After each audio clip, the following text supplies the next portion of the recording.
जानता रू सखी ऐसा दुल्हा मिलल बड़न कि जब से बियाह करके लिया बड़न तब से घर में एकदम बैठा देले बड़न, कहीं बाहर घुमावे ले निकलने को।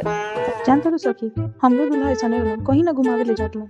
तो एक बार हमका कहीं दिमाग लगल आ पेट दर्द के बहाना कइने, तब हमरा के ले गेलन डॉक्टर के दिखावे, तो उन्हीं से घूमियो लेनी आ वही बहाना होटल में जाके खानो खा लेनी। तू भी ये कर। हाँ ठीक कहता रू, हमहुआ वैसे ही करतनी। ए जी देखी ना पेट में बहुत दर्द होता, ले चली ना डॉक्टर फ्री। अरे का होइल तरा, चलो डॉक्टर फ्री चला। डॉक्टर भी गइला के का जरूरत बा? डॉक्टर भी जाई हम तो 10 गो जांच करावे लगी। एगो हमनी के जुग रहे कि खरबीरवे दवाई से ठीक हो जात रहे।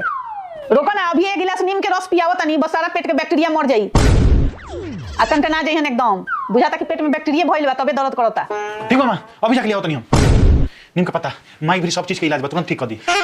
देखी ना गैस की दवाई खैले रहनी अभी कुछ देर पहले, लागत अब तनी ठीक होता। गैस भइल